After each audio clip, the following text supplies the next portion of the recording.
Hey, what's up, everybody? My name is Tony Robles. Welcome to the People's Poet Podcast, also known as Triple P. We have a very special guest today. But before we get to that, please hit the subscribe button. And also, there is a little bell. Hit that bell so that we can send you lots of updates, future podcasts, so on and so forth.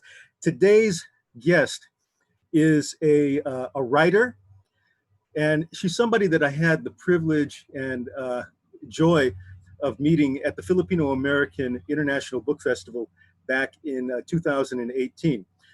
She is a writer. She writes about everything, culture, history, but her specialty, or one of the things that really draws people to her, is food. Betty Ann Quirino, welcome to Triple P, the People's Poet Podcast today. How you doing? I'm doing good, Tony. Good afternoon and mabuhay. And maraming salamat. I'm honored to be on your podcast today, Sunday. Well, And I was very excited. I've been running around putting my things together so that I could be here on time. I thank you very much, Maraming Salamat po, for taking time. Um, being that I had seen you in San Francisco, you were on a panel. I think your new book had come out. Um, Recipes, I think they were your mother's traditional recipes or classic Filipino recipes. I think the panel you were on, was it hot off the press? And I think you were also on a panel of cooking authors as well. Is that correct? Yes, correct. I was this time last year. We were in San Francisco for the Filipino American food. I'm sorry, Filipino American International Book Festival, which was an event by the PAWA, the Philippine American Writers and Artists Association, and it was great to meet you and all the rest of the authors that I admire. And yes, I was on two panels, hot off the press reading with organized by Cecilia Brainard, also a very good friend and prolific author. And I read a part of my cookbook, my mother's Philippine recipes, which has the love story of my parents. That's the one. Yeah, I remember that. The picture. I mean, that the picture really draws you in on the cover. Yeah. Yeah.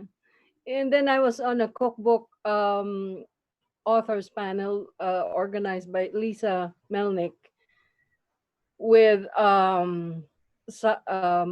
Gilbuena, Jacqueline Chio, and the late Roger Aglibot. And it's a little sad. Every time I remember, it's bittersweet. Every time I remember that panel, we had lots of fun and exchanging views. And now that I think of it, it's life is too short. You're sitting in a panel one day with other authors, cookbook authors, and you're having a nice conversation, and then you hear about his passing, which was really untimely. And I believe it was at the start of the pandemic, Yes. early Yes. this year, when we all heard. So that was really sad. Well, But rest in peace and rest in love. yeah. You've got a chance to see him and share that moment with him. Memory has so much to do with our community. Hmm. When we think about growing up, we think about home. We always think about the smells. What was cooking in the kitchen. And I know memory has had a very profound impact on you as a writer, you as a daughter, you as a mother. Take us back to where you were born. I believe you were born in Tarlac, correct? Tell us Well, a little bit about that. oh, thank you. I was born in the Philippines, in Manila, but I was raised in Tarlac, where my parents lived. My father, Gualberto Besa, is from Tarlac. So my mother, who was originally from Manila, transplanted herself, of course. So I was raised from infancy in Tarlac, and I grew up and went to schools there all the way till high school. I grew up in a very agricultural town back then. It's now Tarlac City.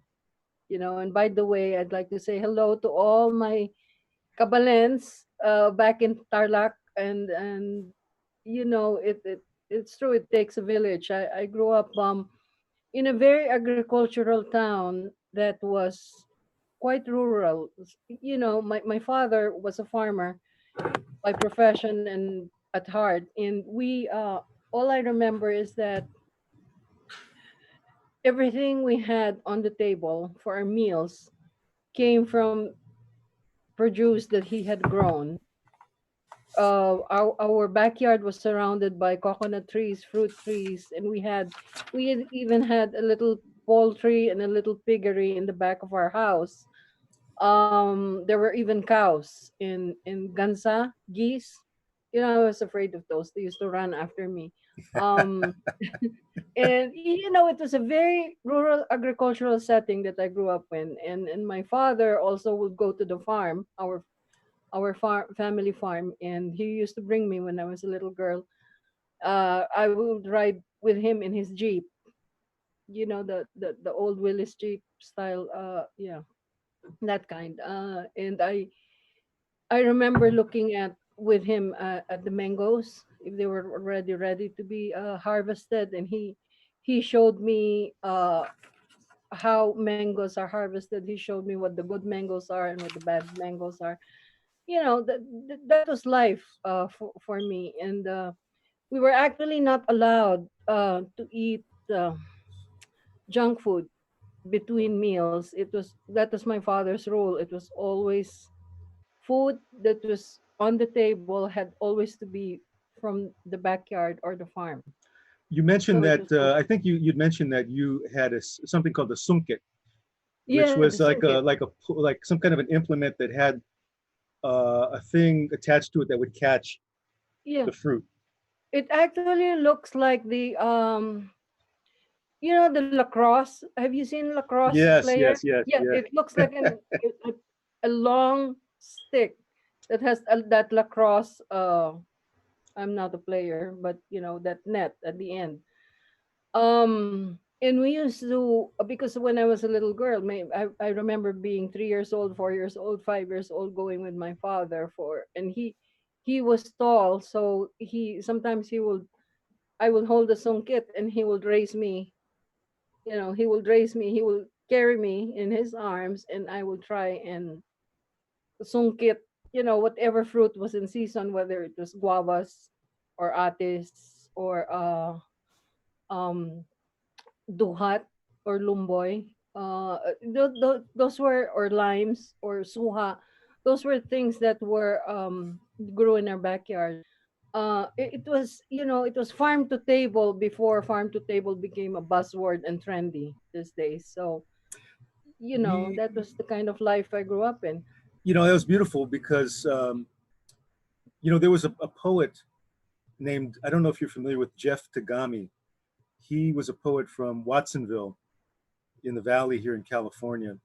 And when you speak on your father and that experience in the farm, it really brings me back to a poem that he wrote because his mother had, worked in the fields, and they used to pick apples. And he had a one poem about him and her being in the apple orchard picking the apples. And I said, wow, that reminds me of what Betty Ann was saying about, something very poetic. And you said that he was a farmer by heart. I mean, you never hear Yes. that. You always hear, oh, well, he's a farmer, he's a laborer, he's a campesino, but you never hear anybody say he was a farmer by heart. Talk a little bit about what that means. You know, I have never seen anyone like my father who has loved the soil, and the soil loves him as much as he did. Like anything, Tony, anything he planted on the ground grew. And I can tell you, in the 1960s, you know, Tarlac is part of the central plain of Luzon, and the soil. You know, I'm not an agriculturist or botanist or a gardener. I'm not a farmer like my father.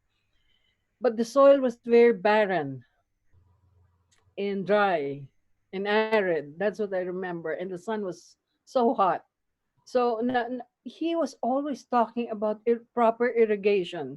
You know, at 5 years old, I couldn't understand what that meant, but he was always talking about irrigation, and the discussion on the table was always around something about agriculture, like sugar or palay or the harvest or the seasons or the weather.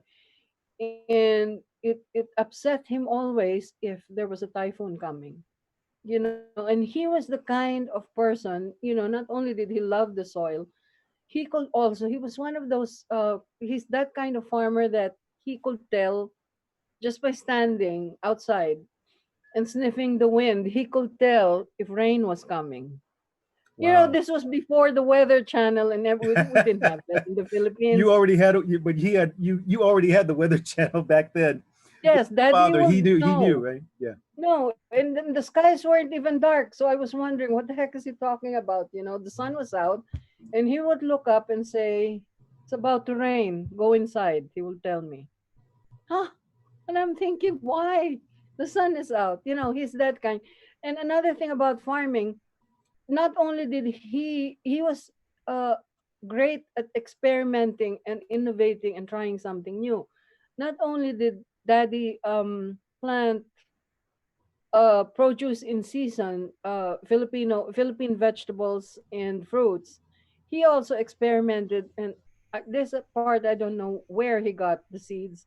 He also experimented and tried to plant American corn, American tomatoes. The large beefsteak tomatoes we have here. Hmm.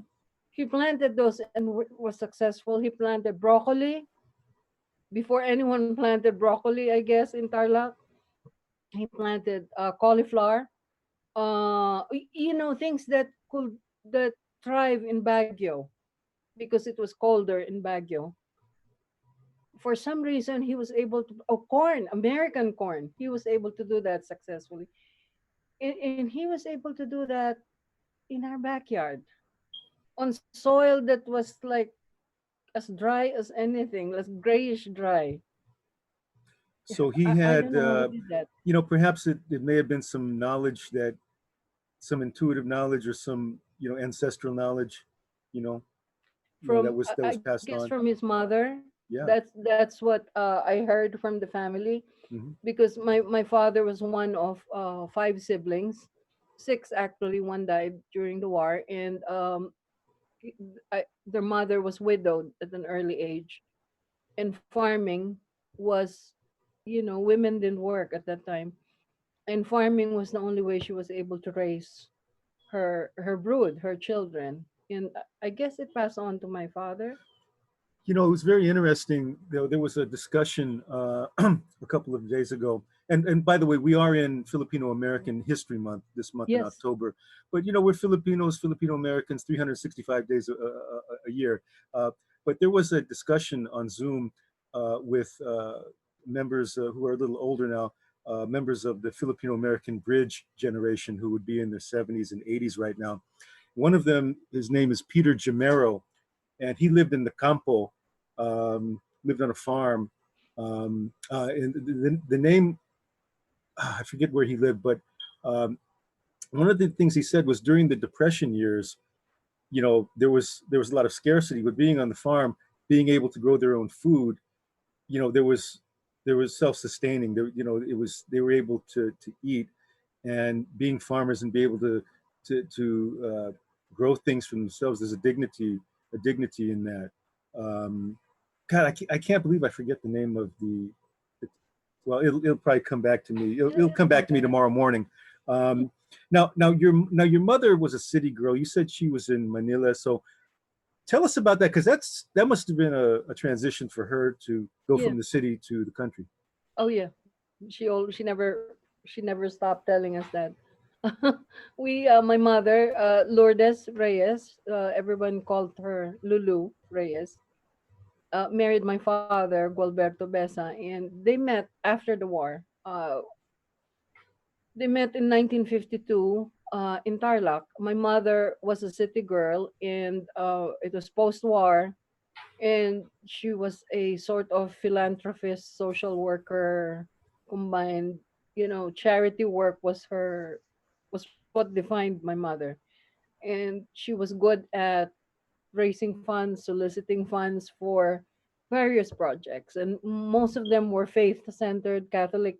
She was always helping the Catholic Church, the Catholic community.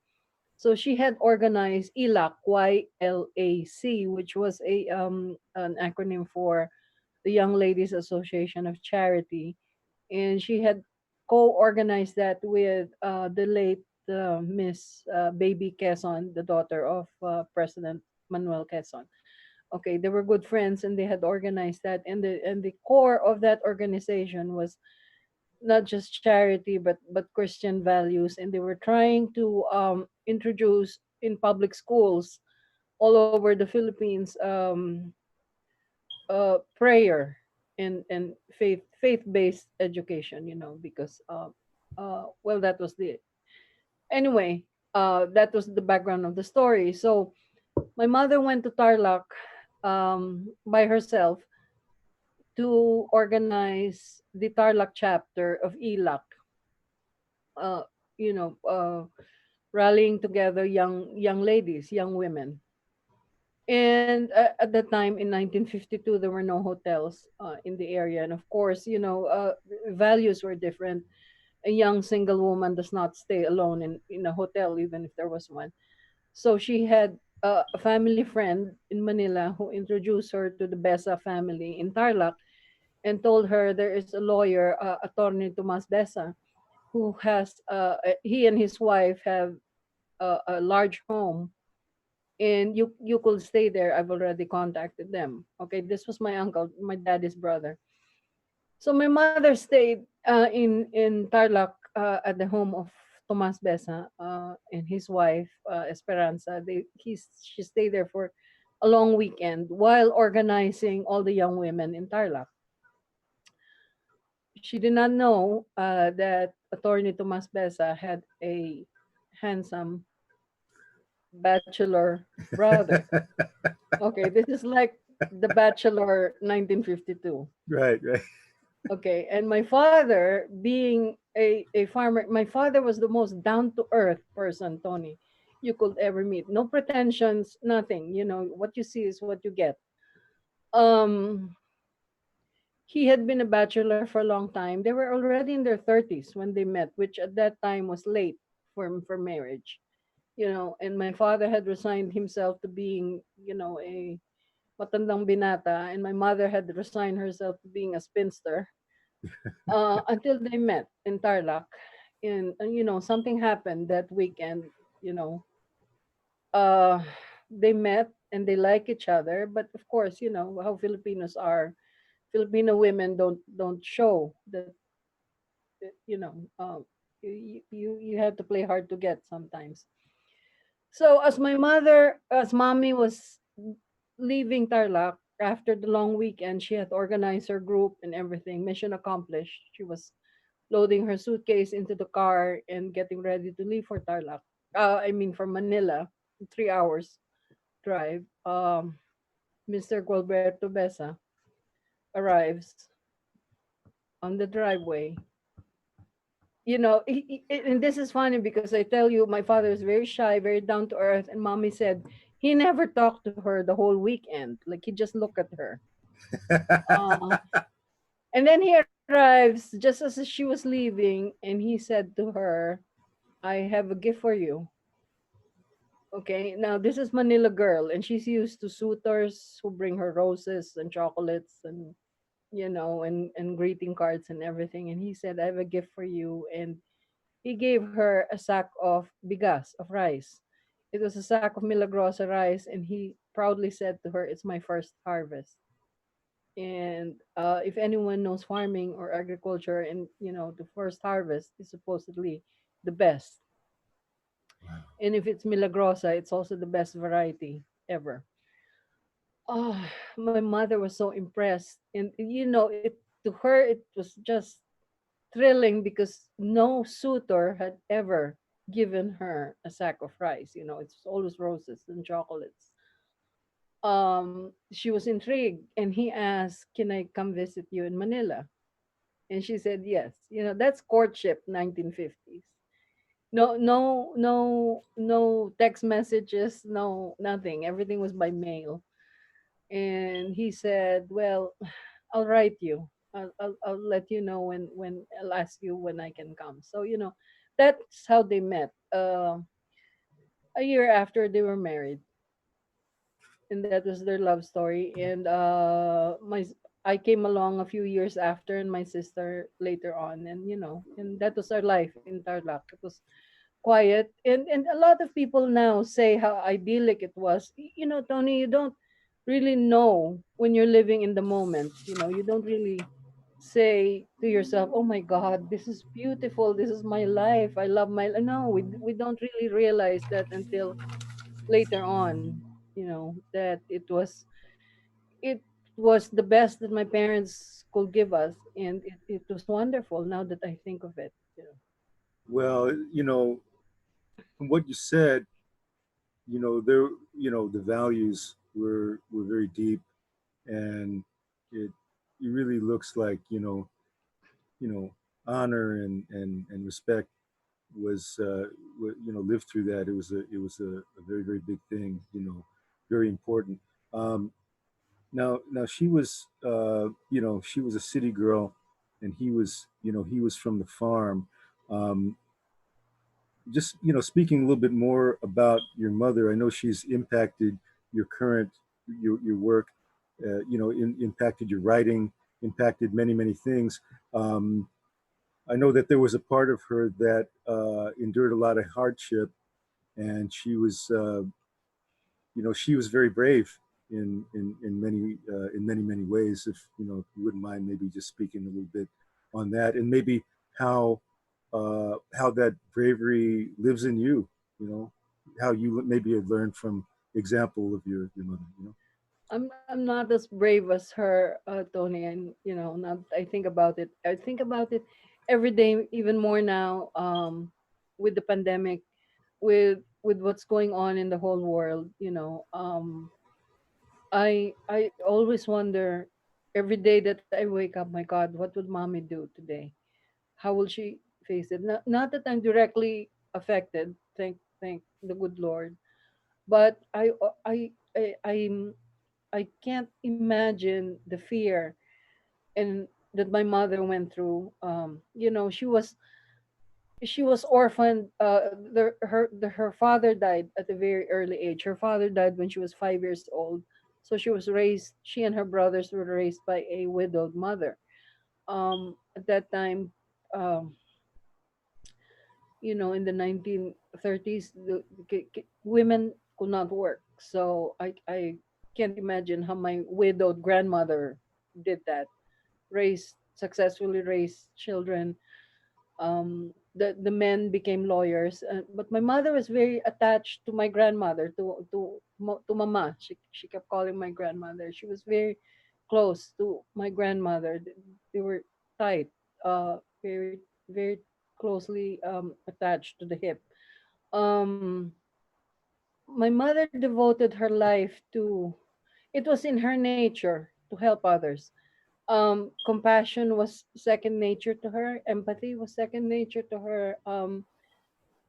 So that I guess it was born out of losing a parent early on in life, and so she empathized with anyone who was going through difficulties. And during the war, World War II, my uncle Willie, mommy's second brother, Guillermo Reyes, who was married to an American, he volunteered to he joined the war so that when Bataan had fallen. And that was, to me, that story resonates because my mother never stopped talking about that. She said the day April 9, 1942, when Bataan had fallen, they were listening on the radio, of course, because Uncle Willie was in the service. So when the announcer said Bataan has fallen, my Lola crumpled, fell, and collapsed on the ground, sobbing uncontrollably. And mommy was so afraid that something will happen to my Lola. So she said, she promised her, Mama, I will do everything to find Willie, she said. So that was the whole time during the war. That mommy and her family were based in Malate, Manila. And I still remember going to that house during the early years of my childhood. It was near Taft Avenue, and my mom was able to join the Chaplains Aid Association. She had to think of ways to penetrate the prison camps. She was a woman. She was single, and at that time, that was a very scary time for women. She joined the Chaplains Aid Association, and I remember her telling me this was all chaplains of different uh, organizations, and together with the Red Cross, they were able to get inside different prison camps. But her main goal was to find her brother. So it took her a while. Uh, Eventually, she found Uncle Willie. He was wounded, he was malnourished, but he was alive. She found him, and of course, that was that was one of the happiest. That was a turning point. And so when they found Uncle Willie in Camp O'Donnell in Capas before they were moved to Cabanatuan, even my Lola, against the advice of everyone, my Lola joined my mommy and also went into the prison camps, and they brought food, and secretly they brought letters. Okay, and my mommy said she could not bear not to help American prisoners who were just like her brother. She said that when she looked at the prisoner, she always who needed help. She said, this is somebody's son, this is somebody's brother, this is somebody's husband. I need to help them." So she kept coming back with the priest and the nuns and the Red Cross, and eventually she heard that quinine was badly needed for the malaria, for those sick with malaria in the prison camps. And she slowly started to smuggle in uh, quinine, atabrin. That was what she was able to smuggle in. And I really can't, Tony. Uh, I can't believe that she went through all that.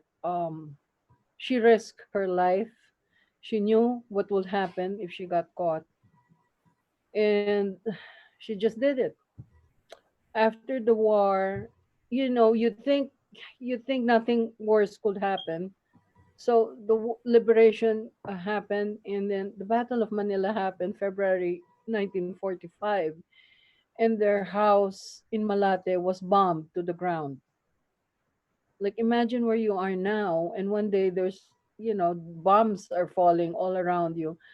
So they had to run out of the house to seek shelter. That was what she told me. And you don't think that you're never coming back when you run out of your house to seek shelter. So they had nothing on them but what they had on.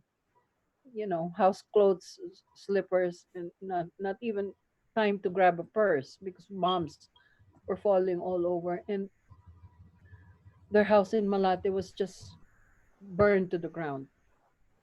And this was after Uncle Willie, was well, Uncle Willie was released a few months after the Battle of Manila. But you know what?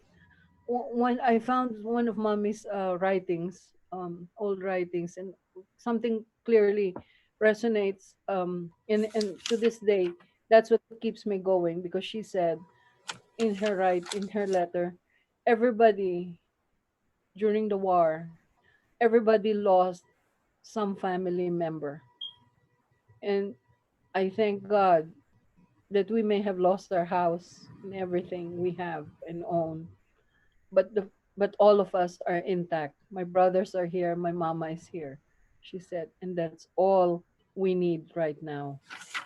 You say that your mother left behind journals and writings and recipes, and all of those taken together might be one recipe in terms of living with grace, living through hardship and surviving. Um, Tell us, speak on on that, because I think at some point, I know you were watching.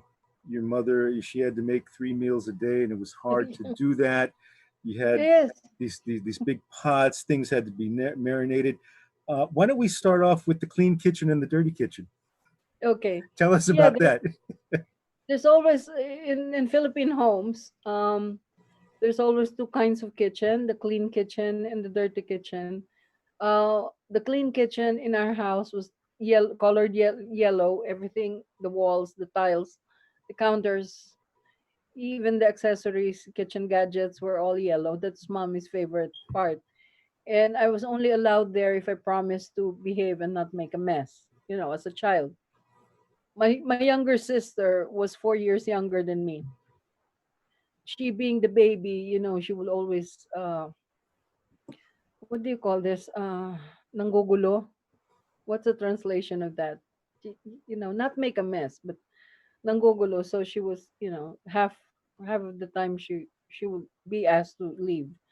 The dirty kitchen was where the daily cooking happened, and there was also the outdoor kitchen where there was a wood, not wood burning stove, but there was kindled wood was set up where we Mm, could cook beef or stews that needed long boiling and simmering. Okay, and so 3 meals a day were the norm in the house where I was raised. Um, I don't know. That was the way it was set up. And I tell you, my mother never tired of telling us it was a culture shock for her to move from Manila to Tarlac because she missed her mama, who she was very close to. She missed her brothers. They were very close knit. She missed all her friends. She was a very social being. Being around people were her oxygen. Um, so Tarlac was a very quiet rural town. I tell you, Tony, even I got bored, and I was raised there. Uh, Mommy's first culture shock was right after the honeymoon when they came home. She was a newly married wife. She said she didn't realize that my father woke up at 5 a.m. Being a farmer, that's you wake up with the sun. And he wanted breakfast. And she was a city girl, and of course, waking up at 5 a.m. was not yeah. the norm for her. So she had to adjust. She had to adjust, and I can imagine it was not an easy adjustment. And my father wanted breakfast, a full breakfast. Every day we had that. It wasn't like here that we have cereal on the run, or we just grab a bear claw and eat it in the car on the way to wherever. Yeah. No, every day breakfast was a full meal, and it was a ritual. And I remember growing up, waking up and sitting down to breakfast at 6:30 a.m. in the morning every day, including Saturday and Sunday. Uh, he- my father was set in his ways about that because he had to go to the farm. That's why we had to wake up early, really. Then my mother also had to, going back to the kitchen. Of course, in the Philippines, you have house help, and our house help were not ordinary people that came off from the street. Um, our house help were generational, and they were not just considered house help. They were like members of the family. They had been in service to our family for generations, so much so that mommy looked to them, regarded them as she really genuinely loved them. And I remember our gardener, Mangsenyo. Mommy put his grandchildren through school, Catholic school. She paid for all of that. He had like 7 grandchildren, and she paid for their education. Uh, so that said, um, we had help that made household chores convenient, but I was always expected to be in the kitchen with my mother. Like that was the rule that my father set. So after she cooked breakfast, while we're having breakfast, she's already planning lunch. And while we're having lunch, she already has something in mind for merienda. Uh, and of course, dinner is was already planned since yesterday. Um, there was always uh, there was always food aromas coming from the kitchen. You know, a wide range of aromas, and I can still remember there were always two large calderos of rice cooking. This was before rice cookers. We didn't have a rice cooker till maybe 1969. We always had rice every meal, and there was always two big cauldrons cooking, bubbling. I remember that, and I still remember the scent and the aroma, and the sight of the froth from the rice Yeah. dribbling down the caldero. You know, then that Right. was a sign you had to lower the fire Right. so that the steam cooks the rice. You know, I learned to do that at an early age. What was the first, when you were growing up, the first, maybe the first aroma or the first scent that you remember, or the one that you remember, just being the Uh, first one? rice. Rice. I can tell you, yeah, rice. It was always around us. And if I smell rice, that back then it was a signal that dinner was going to be ready soon. You know, Mm. and will always hear my mom shout out, "Luto na ba yung kanin?" She would just shout out in general, and it had the rice had to be made, and our meals were always soup to dessert, like completo. You know, that was a requirement also in our household. Like, there had my father loved soup, so soup was always a starter. It wasn't instant soup, Tony. It was like sinigang Oh, it's a real or thing. Yeah. bulanglang or Yeah. pinangat. You know, that kind of soup. Well, what's So beautiful about this in a metaphorical way, since I'm a poet and everything, is that you have the rice that fills you and sustains you, and it's something that brings you warmth and sustenance. But at the same time, your father offering that to your mother, as a it's a gift, as it's a first gift. a gift, but a bond, and then also it stayed with you in your values and being reflected in how selfless your mother was in sharing. And Hmm. so when we go to you now, where you've been, I guess you've been in this country, you've been in the U.S. for what, almost 30 years now, Yeah, or nearly so. 30 years. Um, But it feels like 300 years, Tony. Talk to us about the three things I know that are of real importance to you, among many other things. But in terms of your own cooking and your writing and things, the ease of cooking, you want to share these things. How is it going to be easy and accessible? The ease of cooking, the availability of ingredients, and the deliciousness of recipes. Tell us about your own transition coming to the US, where these ingredients may not have been readily available. You didn't have Amazon, you didn't have all these different things. How did you make do, and how did that happen for you? Well, like my mother, I think it all starts with love. You have to love your family to be able to surmount all obstacles. You have to really want to be there for your family.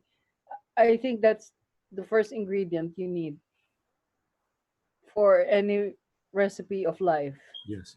Um, contrary to what a lot of our kababayans back home think, life in America is not really as heavenly or peachy as as is mythically said in fiction, or novels.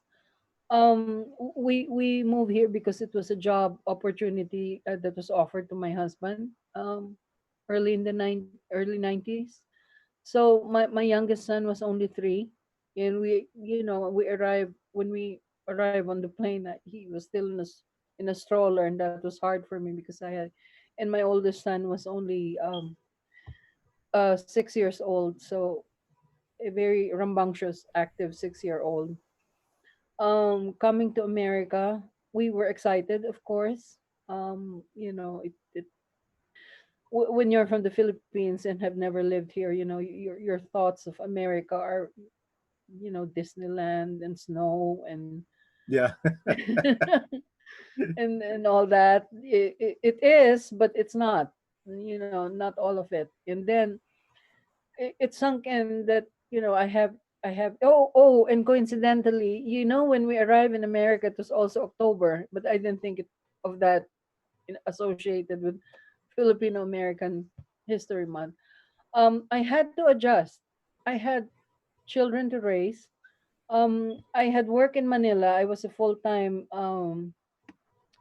advertising executive in Manila, in Makati, before we moved to the States. And I was also a professor at Assumption College. So, in like my mother, I had house help, though I did mainly the cooking and the marketing and raising the children at the same time. So coming to the States was a big adjustment because we didn't have what we have back home in the Philippines. Of course, we had modern conveniences, but that all didn't happen at the same time. You know, you you try. We had to build our home from scratch, from nothing to something. So acquiring things to make life easy was not instant. Like you buy the refrigerator first, you buy the stove first, and all that. So and then I wanted to raise my children the way my mother did, on healthy, wholesome meals. I was aware that our society and our culture present day offers a lot of conveniences that make it easy for the homemaker, the housewife, or the home cook. But at the same time, I was mindful, the same way that my father was very mindful of feeding us wholesome goodness. I was mindful that I should do the same for my sons. That was only know how to parent the way you were parented. That, I guess, that's what you could call it. So I was very conscious about that. And then when I arrived in America, I realized that majority of my cooking skills were centered around Filipino cooking. Of course, I could cook American dishes, but I knew more. Like out of 100 recipes, 80 recipes were Filipino centered. You had said that when you got here that it was a transition, that it wasn't, things weren't so instant. We have about 10 minutes left because I'm on the Zoom economy plan. Ah, But okay. if we can fast forward to instant Filipino recipes, my mother's traditional Filipino recipes, in a multi-cooker pot, if you can hold that up. um, Tell us, why you wrote it, who it's geared towards, and what you want people to get out of it. And also, too, if maybe you can address the pandemic, because more people are indoors now, and perhaps they're looking to cook healthier food, or may have the time to do so. Okay. Like I told you, a lot of my knowledge of cooking skills were centered around knowing Filipino recipes. So, in the Philippines, we had to cook kare-kare and sinigang na baka and a meat that was tough. We had to cook it in over kindled firewood for long hours. I don't have that in the States. And I could not do that. I didn't have time because I was also working as an employee, full time, and raising children. So over the years, I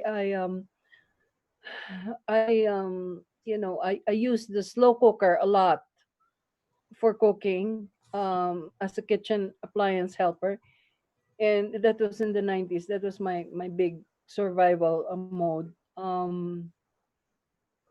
and then I learned shortcuts, how to tenderize meat, and then I learned to buy seasonal products, seasonal vegetables from the farmers market that were always more wholesome and lower priced.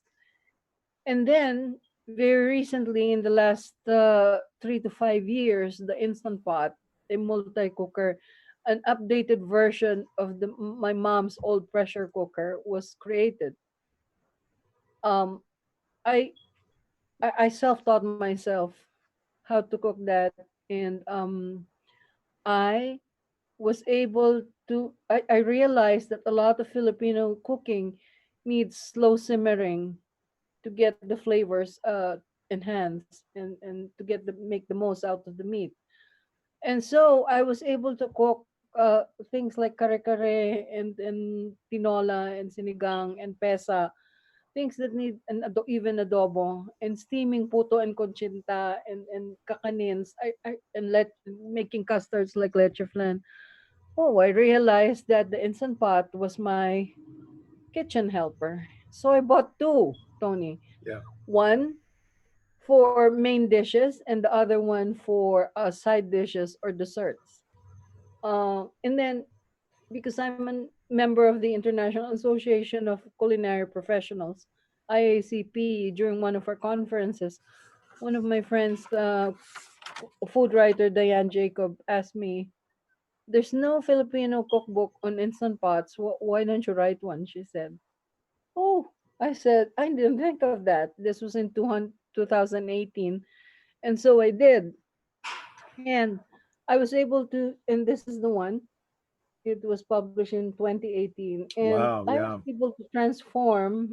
Actually a continuation of this, the first one, and also a continuation of my first cookbook, the How to how to cook cook Philippine desserts, cakes, and Philippine snacks, dessert instant cake. Filipino food. My mother's, so it says my mother's traditional Filipino food in a multi-cooker pot. So the multi-cooker pot makes it more convenient. Are you able to cook things faster? Yes.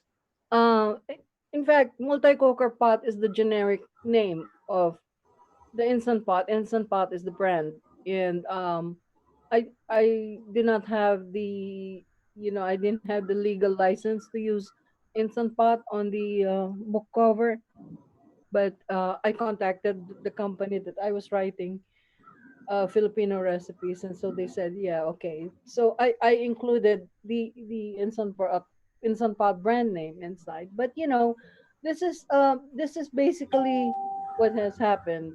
Are we still on? We're still on, yeah. That's Okay, that's so my that's yeah, my that's my phone. Sorry. so, so I did classic meals like adobong pulao with pineapple, beef mechado, caldereta, chicken and beef puchero, chicken Wow. pastel, hardinero, which is like our local meatloaf, kare-kare, patatim, pork humba, pork siomai, sinigang na baboy, and then some, soups, binagis, pork adobo tacos, arroz caldo, Manila clam soup, sabaw ng tinolang manok, Wow. sotanghon soup with bola-bola, and then of course vegetables, adobong talong, ginatan, sitaw at kalabasa, inabraw na hipon. And in fact, Tony, I wish I was there next to you in person. I made a virtual merienda for Oh, us. there you go. I made this in the instant pot yesterday. Oh, So this wow. is, I wonder if you can see it. This is steamed puto. Okay, I'm gonna reach over. Okay, I'm gonna reach over. Okay. There you go. All right. Very good. I hope you have your cup of tea or beverage next to you, and I have my coffee right here.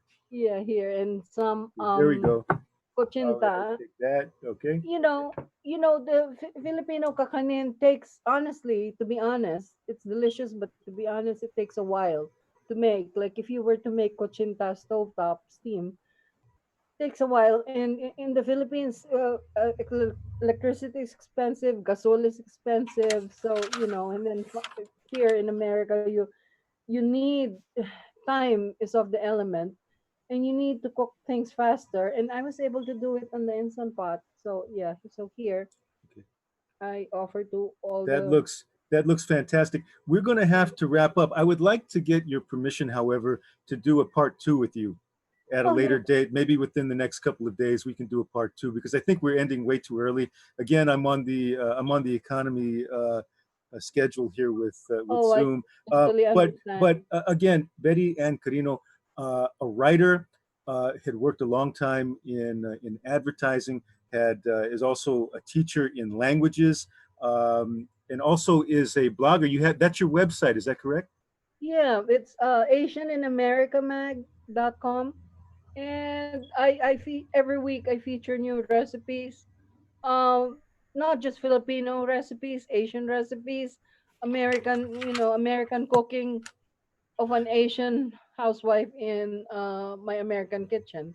I know So that things like that. you follow that pretty closely because I think you trace or you look at what people are interested in, what they're looking up, whether it's chicken, whether it's soups or whatever, and I guess you try to tailor the content to what people are looking at. Correct? Yes, thank you. I'm very active also on my social media, Pinterest, Instagram, Twitter, Facebook. Um, I'm now on TikTok, but I haven't posted anything, and LinkedIn. And what I do, Tony, is I listen to what my friends want, recipes they want. I listen to their suggestions. I always listen to someone, what they have to say, and then I try to fit that into what my readers like to see. Fantastic. And And the name of the website again? Asianinamerica.mag.com. AsianInAmericaMag.com. So if you Yes. want to get in touch with Betty Ann Quirino, look that up. That's online. Also, the books, once again, some wonderful books with some very accessible, very practical ways where you can eat in a very nutritious way, but also, eat make some very tasty, enjoyable things too. So, did you want to? Was there something else? I'm sorry. Yeah. I'm also a correspondent for Positively Filipino, Positively uh, Filipino, correct? the premier online magazine for Filipinos in the diaspora. Okay. And I like to write features on Filipino Americans, Filipinos who make a difference in the community.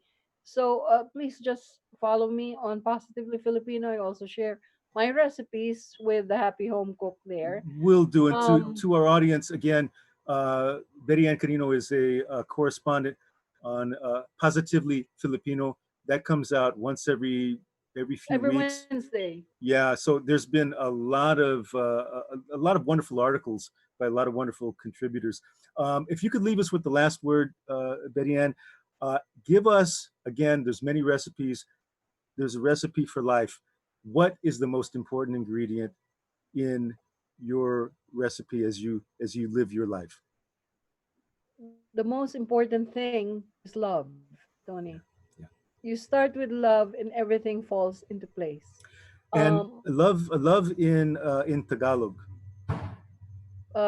pag-ibig is falling in love. Pagmamahal. Okay, Pagmamahal. I gotta work on my Tagalog. But Yeah. thank Well, you so much. thank you, Tony. It was a pleasure, And and I really enjoyed it. can we do a part two? Because I think Of course. we might be stopping this. I mean, there's so many layers of complexity, so many layers of a lot of things that go, that kind of go deep. There's food, there's recipes, but there's also lessons of life. How food can be Yeah. used as a way to bring community together, to Yes. organize people, to. And like I said, everything starts with love, Tony. Love for your family, love for your country, and our adopted country, the United States, and love for our motherland, All the right. Philippines. And you have to. Somebody asked me this as a parting word. Somebody asked me this, when we've been living here in America for a long time, a newly trans bagong dating to the States, a newly transplanted immigrant arrive and ask me, "How do you do it? It's so hard to live here," she said. And I look at her and I said, "You have to want to be here. You have to love being here to survive." And Yeah. I think everything starts with love. And that's poignant. And before we leave, there's a friend of mine, a Pinay, that lives here. She's running for the school board in Hendersonville. She gave me this. She gave me some kangkong, and I have it in the Oh, thing. So I'm growing it. I'm trying to, I'm waiting for the leaves to sprout. So, oh um, wow. but thank you for the merienda. I appreciate it. You're virtual. We will do a part two. Again, this is the People's Poet Podcast. Triple P. Been wonderful here having conversation with Elizabeth Ann Quirino, who is a writer, a scholar, and also somebody who brings a lot of love to everything she does. Salamat po. Thank you so much, Elizabeth Ann. Salamat. Be safe, Tony. Be safe and healthy to Thank you. you and your family and everyone dear to you. All right. And to our audience and our friends and who follow you, mag-ingat po tayo. Be safe. Wear a mask, please. Yes, And let's keep praying. Let's keep hoping. that's right. Thank you so much. Thank you.